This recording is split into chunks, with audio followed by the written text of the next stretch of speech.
जयप्रकाश जी, मथुरा से। राधे राधे। राधे राधे महाराज जी।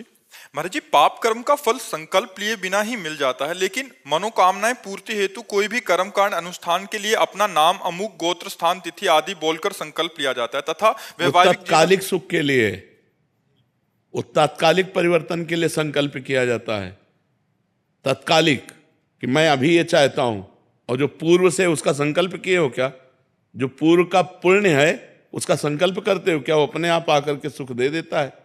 जैसे पूर्व का पाप बिना संकल्प के दुख दे देता है, ऐसे पूर्व का पुण्य बिना संकल्प के सुख देता है। अभी हमें ये परिवर्तन चाहिए, अब संकल्प करो, उसका अनुष्ठान करो, और अगर उसका अनुष्ठान जोर पड़ता है तो पूर्व प्रारब्ध जो पाप है उससे जोर का अनुष्ठान हो जाएगा तो परिवर्तन हो जाएगा। नहीं खोपड़ी के बल खड़े हो जाओ तो नहीं परिवर्तन होगा। करके देख लो, हो ही जाता है क्या? सबका हो ही जाता है क्या? करके अनुष्ठान देख लो।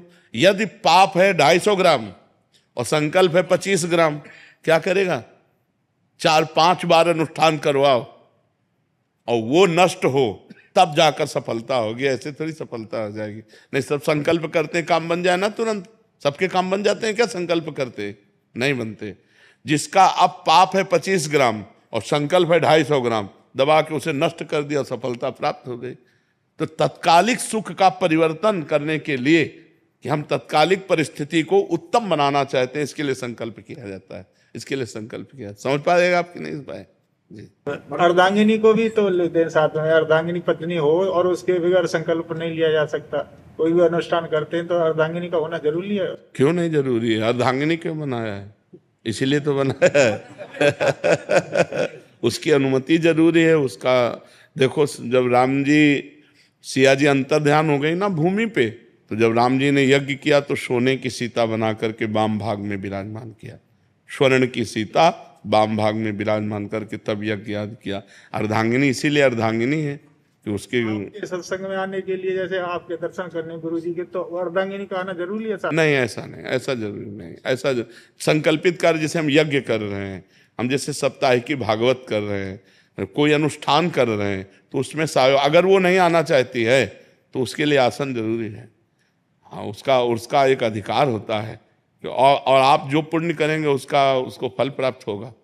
अगर वो आपके अनुकूल चलती है तो, अगर वो प्रतिकूल चलती है, आपकी अवहेलना करती है, आपका अपमान करती है, निरादर करती है, तो पतिव्रत धर्म में है नहीं, तो उसको कहाँ से प्राप्त हो जाएगा?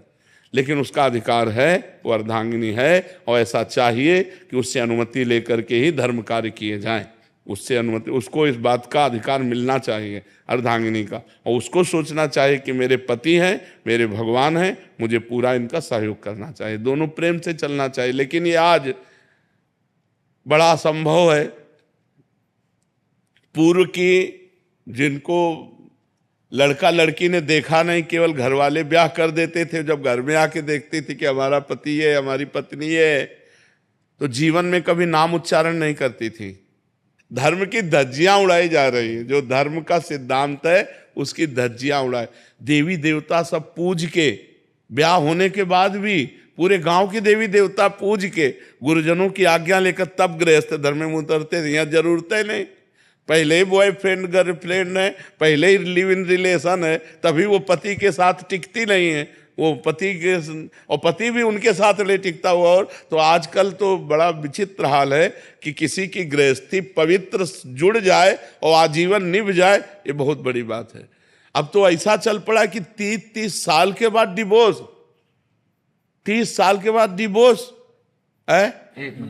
मैं अधिवक्ता हूँ, तेलंगाना हाईकोर्ट में प्रैक्टिस करता हूँ। मैंने 7 दिन में डाइवोर्स देखा है। 7 दिन ब्याह हो, 7 दिन में डाइवोर्स देखा है। मैंने दूसरे दिन अलग होते हुए देखा। हाँ, बिल्कुल बिल्कुल बिल्कुल। तो ब्याह काहे को किए? वो तो गलत आचरणों में फंसा हुआ व्यक्तित्व है, चाहे स्त्री का हो चाहे पुरुष का हो। इसीलिए अरे, अपना भारत देश ऐसा है, इस धर्म की मर्यादा एक बार जिसका हाथ पकड़ लिया तो कमी बेसी ना देख करके आजीवन निर्वाह किया जाता था। पूर्वजों में देखो, गांव में कभी हमने ये डिवोर्स शब्द नहीं सुना, कभी शब्द नहीं सुना।